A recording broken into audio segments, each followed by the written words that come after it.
Ketika saya tidak bisa tidur, maka saya sedang menganggap saya sedang qiyamul lail dan menghadap Allah yang turun ke langit dunia setiap malam.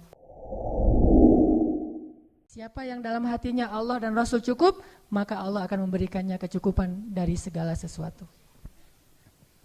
Gak ada harta, Allah kasih dia rasa cukup. Sakit, Allah kasih dia rasa cukup.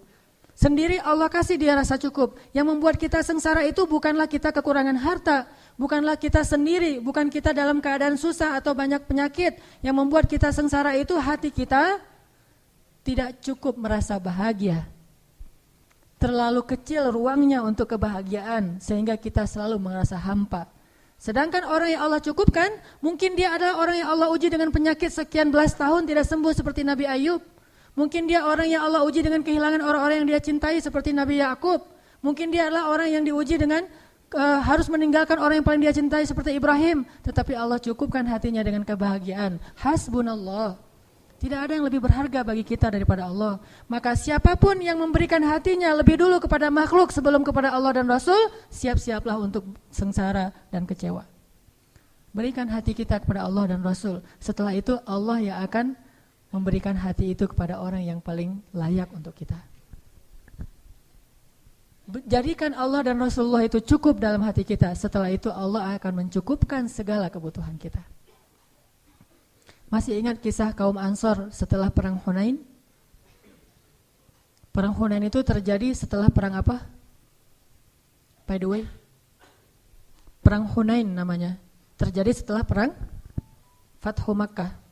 Jadi Nabi habis Fathu Makkah, kemudian Nabi ekspansi lagi ke daerah Ji'ronah sampai ke Taif. Sekarang tuh jadi salah satu tempat untuk memulai umroh atau mikot, yaitu Ji'ronah, sekitar 30 menit dari kota Mekah. Setelah selesai perang Hunain, kaum muslimin itu mendapatkan ghanimah yang sangat banyak, hampir sebanyak perang Khaybar. Jadi dua perang yang paling besar ghanimahnya itu, satu perang Khaybar dan di bawahnya perang Hunain. Ribuan ekor onta, ribuan domba, ribuan kuda dengan alat-alat perang yang berharga, kemudian juga berhala-berhala yang terbuat dari emas dan perak, itu ditinggalkan di medan perang dan diambil oleh kaum muslimin. Mungkin ratusan miliar. Ketika mendapatkan semua ghanimah itu kemudian dikumpulkan di sisi Rasulullah, karena yang membagikan ghanimah cuma Rasulullah waktu itu. Tiba-tiba Rasulullah memanggil Abu Sufyan, orang Mekah yang baru masuk Islam. Ya Abu Sufyan, ambillah onta yang kamu suka, 100 ekor onta. Abu Sufyan mengambil 100 ekor onta dan mengatakan, saya merasa nyaman sekali dalam Islam. Bagi dia, kenyamanan dalam Islam itu masih diukur dengan harta. Ini namanya mu'allaf, orang yang dibujuk hatinya dengan harta. Abu Sufyan senang membawa 100 ekor onta. Kata Rasulullah, cukup ya Abu Sufyan? Cukup ya Rasulullah, cuman kalau ada lebih boleh sih. Dikasih lagi 100 ekor onta, sampai Abu Sufyan mendapatkan lebih dari 200 ekor onta. Panggil lagi tokoh-tokoh Quraisy yang lain yang baru masuk Islam, dikasih lagi 100 ekor onta. Hampir semua orang Mekah itu mendapatkan onta yang lebih dari 10 ekor onta. Bahkan tokoh-tokohnya itu mendapatkan ratusan ekor onta. Setelah semuanya dibagi, ghanimah habis. Onta, domba, kuda, berhala yang terbuat dari emas dan perak, dibagi semuanya kepada orang Mekah dan sedikit orang Muhajirin. Orang Ansor gak dapat apa-apa. Orang Ansor jangankan onta, ayam atau bebek aja gak dikasih. Coba, gak dapat apa-apa tuh. Batu akik, cincin batu akik aja gak dikasih. Padahal cincin batu akik itu banyak dari tubuh-tubuh orang-orang kafir yang terbunuh, akhirnya ambil batu akik atau apa. Batu akik kan mahal tuh dulu. Wah, gak dapat apa-apa sama sekali. Sehingga akhirnya orang Ansor desas-desus, mulai komplain, mulai komen. Apa komplainnya? Rasulullah mah kalau udah ketemu dengan keluarganya lupa sama kita. Satu orang yang ngomong kayak gitu, yang lain bilang, benar gitu. Akhirnya semuanya juga, oh iya benar ya Rasulullah. Ini gara-gara satu orang nih, waswasah nih, yuwaswisu fi sudurin nas. Akhirnya yang lain juga ikut kayak gitu. Iya ya, saya gak kepikiran sampai kayak gitu, ternyata Rasulullah bisaan ya, gitu-gitu. Akhirnya semuanya pada orang-orang Ansor desas-desus, mereka mengeluhkan ketidakadilan Rasulullah dalam membagi ghanimah.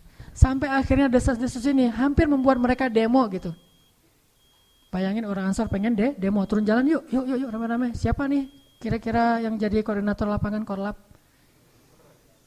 Ternyata sebelum mereka udah nyentuhin Korlap, Rasulullah dengar desas-desus kaum Ansor. Langsung dikumpulkan kaum Ansor. Dikumpulkan semuanya, Rasulullah bilang gini, ya ma'asyara Ansor, Apa yang kalian katakan di belakangku, kata Rasulullah. Ya nggak berani atau ya kalau Rasulullah udah ngomong gitu, diam aja. Ya ma'syara Ansor, aku sudah mendengar apa yang kalian katakan nih. Sebentar lagi ya sebelum azan, biar kita tuntasin adegannya. Ya ma'syara Ansor, aku dengar apa yang kalian ucapkan di belakang. Tapi wahai ma'syara Ansor, bukankah dulu kalian itu orang-orang yang kufur kepada Allah, lalu aku datang membawa iman kepada kalian? Bukankah dulu kalian bermusuh-musuhan saling membunuh, lalu aku mempersaudarakan kalian? Bukankah dulu kalian berada di tepi jurang neraka, lalu aku selamatkan kalian? Bukankah dulu kalian adalah orang-orang yang hampir saja celaka, lalu aku memberikan kepada kalian cahaya dari kegelapan? Ya ma'syara Ansor, apa yang kalian katakan di belakangku? Tiba-tiba salah satu dari lelaki Ansor berdiri dan mengatakan, ya Rasulullah, kami tahu jasamu betapa besar bagi kami ya Rasulullah. Tapi ya Rasul, bukankah dulu engkau terusir lalu kami terima engkau di kampung kami? Balas nih. Bukankah engkau dulu sendiri lalu kami menjadi keluargamu? Bukankah engkau datang dalam keadaan tidak punya apa-apa, kami serahkan seluruh harta kami untukmu ya Rasul? Bukankah ketika engkau berperang kami yang membelamu, bahkan banyak dari kami yang syahid demimu ya Rasul? Balas. Setelah selesai itu Rasulullah mengatakan, ya ma'syar Ansor, bagaimana pendapat kalian jika orang-orang Mekah itu pulang ke kampung halaman mereka membawa sampah-sampah dunia, dan kalian pulang ke kampung kalian membawa Allah dan Rasul? Tidakkah kalian rela? Langsung mereka berteriak, kami rela Allah dan Rasul. Biarkan mereka membawa pulang sampah-sampah dunia, kita dapat Allah dan Rasul. Allahu Akbar. Semuanya semangat dikasih Allah dan Rasul. Kalau kita disuruh pilih kayak gitu, ya Rasulullah, Allah dan Rasul plus harta juga ya Rasulullah. Itu mah kita ya. InsyaAllah nanti kita lanjutkan setelah salat Isya. Teman-teman yang dirahmati Allah, kita masih berbicara tentang kisah-kisah bagaimana orang-orang salih merasa Allah dan Rasulullah itu cukup bagi dia dan tidak ada lagi yang membuat dia gelisah setelah Allah dan Rasul. Tidak ada lagi yang membuat dia kekurangan setelah Allah dan Rasul. Tidak ada lagi yang membuat dia sedih setelah Allah dan Rasul. Segala yang dia harapkan dalam hidup adalah ridho Allah dan Rasulullah. Segala yang dia cari adalah ridho Allah dan ridho dari Rasulullah SAW. Sehingga dia berusaha siang dan malam mencari ridho Allah dan berusaha siang dan malam untuk mengikuti dan meladani Rasulullah SAW. Sampai kisahnya itu hal-hal yang menakjubkan, betapa mereka mencintai Allah dan Rasulullah itu dalam adegan-adegan yang menurut kita kadang agak aneh gitu. Seperti Imam Ibnu Taimiyah ketika beliau ditangkap, beliau tenang. Lalu ketika di dalam penjara beliau dikurung sendiri, beliau tenang. Ketika beliau dibiarkan kelaparan, beliau tenang. Ketika beliau dibuat tidak bisa tidur, beliau tenang. Bahkan ketika beliau mau dihukum mati digantung, beliau tenang. Sampai orang-orang penasaran dan bertanya kepada Ibnu Taimiyah, kenapa engkau tenang sekali menghadapi semua ujian ini? Apa kata beliau? Ketika saya dikurung, maka saya menganggap diri saya sedang berduaan dengan Allah. Dan itu membuat saya tenang. Ketika saya tidak bisa tidur, maka saya sedang menganggap saya sedang qiyamul lail dan menghadap Allah yang turun ke langit dunia setiap malam. Dan itu membuat saya tenang. Ketika saya lapar, saya menganggap saya sedang berpuasa karena Allah, dan itu membuat saya tenang.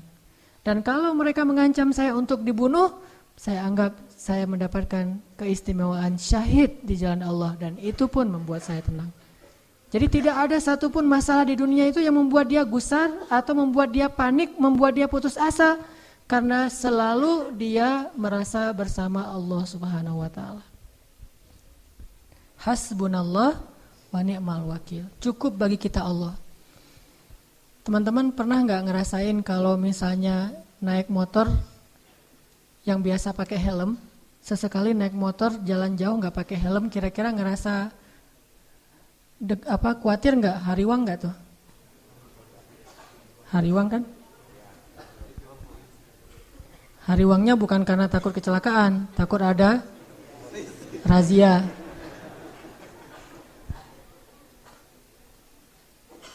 Terus ketika jalan pakai helm, helmnya tuh yang udah standar SNI misalnya, udah bagus, rasanya gimana?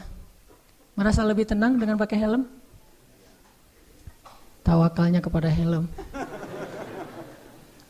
Jalan, mobil kita tuh ada asuransinya. Dengan jalan, dengan mobil tidak ada asuransinya. Secara normal, lebih nyaman yang mana? Yang ada asuransi. Perasaan tenang, perasaan cukup, perasaan tidak khawatir karena pakai helm, karena pakai asuransi, karena jalannya dengan seorang teman yang badannya gede misalnya. Jalan kita kemana gitu ya, ke tempat-tempat umum yang kadang-kadang kita nggak tahu ada orang macam-macam, tapi kita jalannya tuh bareng teman yang dia tuh sebutlah kolonel muda, pakai baju loreng, dia bawa pistol kemana-mana, jalan sama dia. Kita kan agak kebawa-bawa gaya-gaya dikit ya, soalnya ada teman. Begitu dia nggak ada, ciut langsung gitu. Kenapa bisa kayak gitu? Karena merasa tenang, cukup dengan ada orang-orang yang kita anggap bisa melindungi kita, dengan ada hal-hal yang bisa melindungi kita. Apakah kalau kita membaca doa ketika kita meninggalkan rumah, kita ngerasa tenang seperti pakai helm? Kalau belum baca doa, astagfirullah, ternyata saya belum baca doa. Subhanalladzi sakhkhara lana hadza. Pas sudah selesai baca doa, udah tenang nih. Nyetirnya tenang nih. Kenapa? Udah baca doa. Nyetirnya tenang. Kenapa? Karena udah tawakal sama Allah. Ninggalin keluarga tenang. Kenapa? Karena udah baca doa. Ya Allah, saya titipkan keluarga saya kepadamu. Engkau sebaik-baik penjaga. Udah pergi tenang. Walaupun kita agak-agak sering dengar berita buruk tentang kondisi di lingkungan kita, tapi begitu kita baca doa jadi tenang. Ala bidzikrillahi tatmainnul qulub. Itulah orang yang menjadikan Allah hasbi Allah. Terus kalau ada masalah diingatkan, tenang aja lah, kita serahin aja sama Allah. Oh iya ya, serahin sama Allah, gampang lah kalau kayak gitu mah. Udah ngelibatin Allah jadi tenang. Itu berarti hasbi Allah. Sehingga kalau ada masalah sedikit, udah serahin aja sama Allah. Ya udah, tenang. Udah antar Allah yang balas. Oh, sebaik-baik Allah sebaik-baik pembalas. Balasannya jauh lebih baik daripada balasan manusia. Tenang. Kenapa bisa merasa tenang? Karena di hatinya itu hasbi Allah, cukup Allah, dan yang lain itu enggak akan pernah memberi kecukupan buat kita kecuali Allah Subhanahu wa taala. Saya beberapa kali pernah misalnya harus pergi malam-malam. Bukan perjalanan saya yang saya khawatirkan, tapi keluarga yang saya tinggalkan. Ini gimana nih keadaan keluarga di lingkungan yang mungkin beberapa tetangga pernah kemalingan misalnya. Dan tidak ada laki-laki di rumah, saya pergi. Atau namanya walaupun ada laki-laki juga, namanya perampok mungkin rame-rame. Atau habis kejadian, ada rasa khawatir kan? Tapi saya harus pergi malam-malam karena ada acara qiyamul lail atau acara itikaf. Begitu keluar dari rumah, bismillahirrahmanirrahim, la haula wala quwata illa billah. Subhanalladzi sakhkhara lana hadza, sampai kalimat ya Allah aku engkau anta sahibu fis safar wal khalifatu lil ahl fil ahl. Engkau teman dalam perjalanan dan penjaga untuk keluarga yang saya tinggalkan. Itu jadi tenang. Kalau kita merasa dizalimi oleh orang lain, kita berdoa ya Allah beri saya ganti yang lebih baik, tenang. Pokoknya kalau udah melibatkan Allah jadi tenang gitu. Ala bidzikrillahi tatmainnul qulub, itu baru namanya hasbi Allah. Dan Allah bilang, ana inda dhanni 'abdi bi, aku tergantung prasangka hambaku kepadaku. Kalau kita berprasangka baik kepada Allah, Allah seperti yang kita persangkakan. Apalagi sih yang membuat kita khawatir setelah Allah? Apalagi sih yang membuat kita merasa kekurangan setelah Allah Subhanahu wa taala? Jadi, jadikanlah Allah segalanya dalam hidup kita, cinta kita yang paling sejati dan yang paling besar di dalam hati kita. Allahu Akbar. Kenapa demikian? Kenapa Allah harusnya yang paling kita cintai dalam hidup kita, kemudian Rasulullah SAW, baru yang lain-lain. Yang lain mah yang kesekian lah. Termasuk keluarga kita, termasuk anak kita, termasuk istri dan suami kita, termasuk orang tua kita, harta kita. Itu mah yang kesekian. Nomor satu Allah dan Rasul. Kenapa? Karena tidak ada yang lebih mencintai kita seperti cinta Allah Subhanahu wa taala kepada hambanya. Dan setelah itu tidak ada yang mencintai kita seperti cintanya Rasulullah SAW kepada umatnya. Tahu gimana cinta Rasulullah kepada kita? Salah satu di antara cinta Rasulullah kepada kita yang gak bisa digantikan oleh siapapun, termasuk oleh orang tua kita. Ayah ibu kita gak bisa mencintai kita seperti cinta Rasulullah. Pasangan kita yang katanya sehidup semati gak bisa mencintai kita seperti cintanya Rasulullah. Gimana cintanya Rasulullah? Nanti di padang mahsyar Allah Subhanahu wa taala berfirman, "Yauma yafirrul mar'u min akhihi wa ummihi wa abihi wa sahibatihi wa banihi likulli imri'in minhum yawma idzin sya'nun yughni. Hari ketika seorang ayah lari dari anaknya, seorang suami lari dari istrinya, istri lari dari suaminya, anak lari dari orang tuanya, pasangan lari dari pasangannya, sahabat lari dari sahabatnya. Likulli imri'in yauma idzin, pada hari itu semua orang sya'nun yughni, sibuk ngurus diri sendiri, kecuali satu orang. Semua orang, Nabi Adam, Nabi Nuh, Nabi semua anbiya dan semua manusia pada hari itu yauma idzin sya'nun yughni. Likulli imri'in minhum yawma idzin sya'nun yughni. Semuanya sibuk dengan diri sendiri. Udah lupa tuh. Kita dikuburin satu liang lahat dengan pasangan sejati kita, tapi pas kita bangkit kita enggak akan lihat ke sebelah kanan kiri kita. Dia juga enggak usah kegeeran, dia juga akan ngelihat kita kok. Saya enggak akan lihat dia, tapi dia pasti ngelihat saya nih. Enggak usah GR. Di hari akhirat itu enggak perlu GR karena dia juga enggak bakalan lihat, enggak akan ingat sama kita tuh. Kita lihat, misalnya kita manggil dia panggilan kesayangan kita, Beb, say gitu ya, say, gini panggil-panggil dia pergi aja tuh. Kenapa nih orang pergi? Jangan-jangan dia udah lupa ingatannya, belum balik, soalnya udah kelamaan tidur di dalam kubur gitu misalnya. Enggak, likulli imri'in yauma idzin sya'nun yughni, enggak peduli, dia ngelihat kita. Dia tahu ini suami saya nih, dia tahu ini anak saya nih, dia tahu ini orang tua saya, dia tahu bahwa dia adalah kekasih kita adalah kekasihnya. Dia tahu, tetapi saking takutnya dia terhadap dirinya dan saking dia mementingkan dirinya pada hari itu dia nggak peduli dengan kita. Bahkan nauzubillah, kalau kekasihnya di sebelah diseret oleh malaikat dia nggak akan nolong kita dia mah. Dia yang penting selamat. Saya udah selamat. Kekasihnya ya terserah. Nanti kalau dia udah beres, baru nanti dia itu juga nggak semua orang bisa seperti itu. Tapi Rasulullah satu-satunya orang yang pada hari itu yang sangat sibuk mondar-mandir, sibuknya luar biasa cuma satu orang, Muhammad SAW. Itu sibuk banget. Gimana sibuknya Rasulullah? Ketika lagi di padang mahsyar, Rasulullah langsung mencari mana umatku. Dia cari, siapa kamu? Umat Muhammad. Sini. Siapa kamu? Umat Muhammad. Ngumpulin semuanya umatnya. Kemudian Nabi sujud kepada Allah dengan sujud yang sangat lama.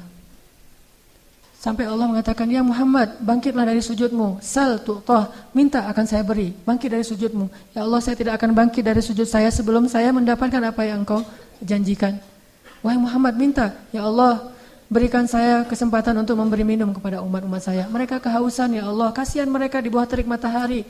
Akhirnya Allah mengatakan, ya Muhammad, ini telaga Al-Kautsar, beri minum kepada umatmu. Panggil, wahai umatku. Sampai Rasulullah ditanya oleh Fatimah, ya ayah, nanti di padang mahsyar, kalau saya pengen ketemu ayah, ketemu di mana? Wahai Fatimah, sesungguhnya aku ada di telaga Kautsar dan memberi minum kepada setiap umatku. Datanglah ke telaga Kautsar. Rasulullah padahal dijamin masuk surga, surganya Firdaus. Ngapain tuh capek-capek ngurus kita, pergi aja ke surga Firdaus menikmati hidup. Tapi beliau gak rela, ditampakkan ke hadapan beliau, ini Firdaus, ini surgamu wahai Muhammad. Nabi Muhammad gak akan tersenyum sedikit pun. Beliau nanya, umatku di mana ya Allah? Ini Firdaus, umatku di mana ya Allah? Mereka di padang mahsyar, langsung balik lagi keluar dari surga coba. Keluar dari surga cari, terus memberikan minum satu persatu. Bahagia banget, ketemu umatnya tuh kayak ketemu kekasih lama, kasih minum. Kasih minum. Setelah minum satu teguk kita gak akan haus lagi selama-lamanya. Ketika seorang ayah, ibu, kekasih meninggalkan kita, Rasulullah mencari kita. Di mana fulan?